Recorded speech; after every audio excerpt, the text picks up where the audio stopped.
नमस्कार, मी विनोद घाटगे. एबीपी माझाच्या या विशेष कार्यक्रमात तुमच्या सगळ्यांचं अगदी मनापासून स्वागत. बिग बॉसचा नवीन सीझन येतोय आणि बिग बॉसचा सीझन येणं म्हणजे खरं तर एक पर्वणी असते, कारण खूप लोक वाट बघत असतात.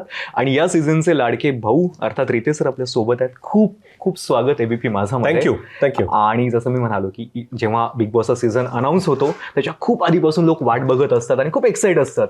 तर रितेश सर किती एक्साइट असतात या सीझन? मी प्रचंड एक्साइटेड आहे, कारण काय हा माझा आवडता फॉर्मॅट आहे, गेम शो फॉर्मॅट. आणि गेल्या वेळेस शो होस्ट करताना मला खूप मजा आली आणि कुठेतरी मी अतिशय इमोशनली कनेक्ट झालो शो बरोबर आणि ह्या फॉर्मॅट बरोबर. एक टीम आहे आमची, क्रिएटिव्ह टीम. आणि आता 6वा सीझन होतो, माझा दुसरा आहे, तर आय एम व्हेरी एक्सायटेड. नक्कीच. मगाशी मी प्रेस कॉन्फरन्समध्ये तुम्ही बोललात की महाराष्ट्रातल्या ज्या मुलांना रितेश देशमुख म्हणून काही लोक जी लहान छोटी छोटी मुलं ओळखत नाहीत ते बिग बॉस म्हणून ओळखतात. बिग बॉस होय. तर ते येऊन बघतात बिग बॉस. आणि बिग बॉस खरंच फार मोठा ब्रँड आहे आणि ती कनेक्टिव्हिटी जी आणि कनेक्शन जे प्रत्येक घरात होतं ते बिग बॉसमुळं खरंच अजून मजबूत होतं. नक्कीच. खरं तर बिग बॉस हा इंटरनॅशनली अक्लेम्ड प्लॅटफॉर्म आहे आणि तो जेव्हा तो मराठीमध्ये आला आणि तो जेव्हा आपल्या मातृभाषेमध्ये लोकांसमोर येतो आणि आपली जी नेहमीची जी मंडळी असतात ज्यांना आपण मालिकांमधून पाहतो, वेगवेगळ्या माध्यमातून पाहत असतो, तीच मंडळी जेव्हा इथून परफॉर्म करतात तेव्हा लोकांना आणखी खूप जास्त छान वाटतं.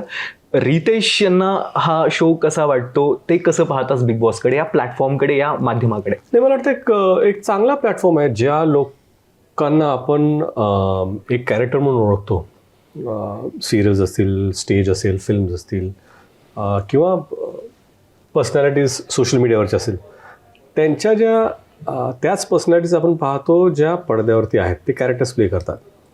परंतु ते खरे कसे आहेत किंवा गिवन सिच्युएशनमध्ये ते कसे बिहेव करतात ते आपल्याला माहिती नसतं. आणि हा फॉर्मॅटच तसा आहे की तुम्ही 100 दिवसांमध्ये तुम्ही पहिले 7-8 दिवस तुम्ही प्रिटेंड करू शकता किंवा मी असा आहे तसा आहे, परंतु 8व्या-10व्या दिवसानंतर मुखवटा सरकतो आणि तुमची जी खरी पर्सनॅलिटी आहे बरोबर ती बाहेर येते.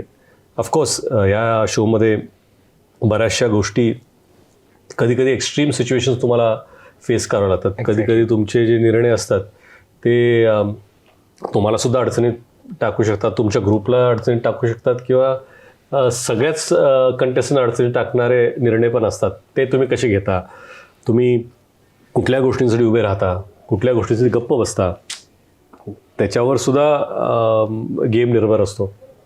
तर मला वाटतं की अतिशय चॅलेंजिंग गेम असतो कंटेस्टंटसाठी. नक्कीच. पण ॲज अ होस्ट इमोशनली रितेशसाठी पण हा चॅलेंजिंग असतो? होय, ऑफकोर्स चॅलेंजिंग असतोच. कारण काय, जसं प्रेक्षक असतात सगळ्यांचे आपले एक कनेक्शन जोडलेले असतात, त्यांचे फेवरेट्स असतात. परंतु ॲज अ होस्ट मी एकाला फेवरेट करून चालत नाही. माझ्यासाठी सगळे इक्वल असतात आणि असले पण पाहिजेत. आणि सगळ्यांना त्याच बॅरोमीटरमध्ये मला किंवा त्याच मॅग्निफाईंग ग्लासने पाहावं लागतं. बरोबर. तर ते इम्पॉर्टंट आहे ॲज अ होस्ट. नक्कीच. मग अशी कंटेस्टंटबद्दल बोलताना आपण जे म्हणालो की 4 दिवस प्रिटेंड करू शकतात, 5 दिवस, 6 दिवस, पण नंतर त्यांचा चेहरा, तो मुखवटा उतरतो आणि खरा चेहरा बाहेर येतो.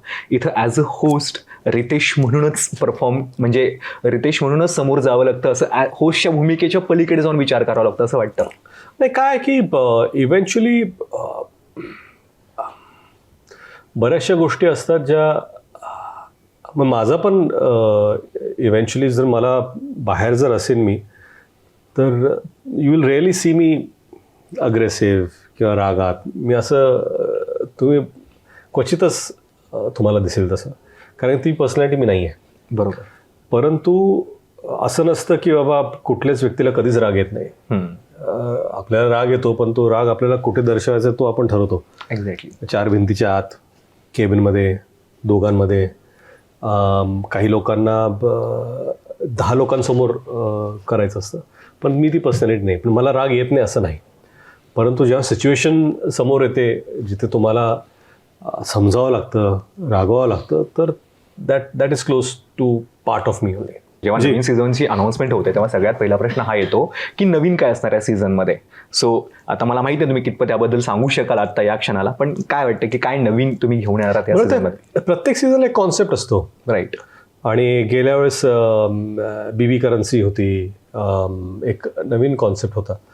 यावेळेस दरवाजांचा कॉन्सेप्ट आहे. अच्छा. आणि दार आहेत, आणि दार जेव्हा उघडतं तेव्हा एक नवीन ऑपॉर्च्युनिटी उघडू शकते. कधी कधी संकट येऊ शकतं दारातून, कधी नवीन वाईल्ड कार्ड्स येऊ शकतात, कधी काय काय म्हणजे मी आज सांगू शकत नाही. बऱ्याचशा इंटरेस्टिंग गोष्टी आहेत, आणि दारांची साईजेस पण वेगळ्या वेगळ्या आहेत. असं नाही अच्छा. की प्रत्येक दार हे 6 फुटाचंच आहे किंवा 8 फुटाचं आहे. काही काही छोटी दारं पण असतात. आमच्या गावी, आमच्या घरात आम्ही, मला माहित नाही सगळेच म्हणतात का नाही, आम्ही देवळी म्हणायचो. हो, देवळी देवळी. देवळी ती छोटी बरोबर. असायची. हो, हो, हो, आणि हो. त्याला एक असं दार असायचं, हो हो हो ती खिडकीसारखं. हो. तसं पण असू शकतं.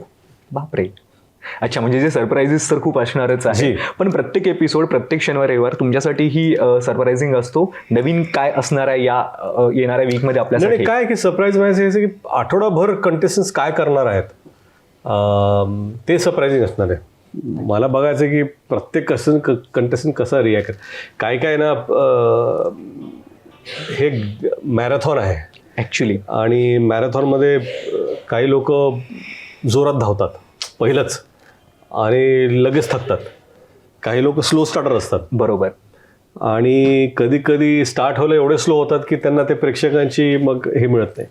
तर तुम्ही कसा शो पेस करताय तुमच्या ॲक्टमध्ये ते पण महत्त्वाचं असतं.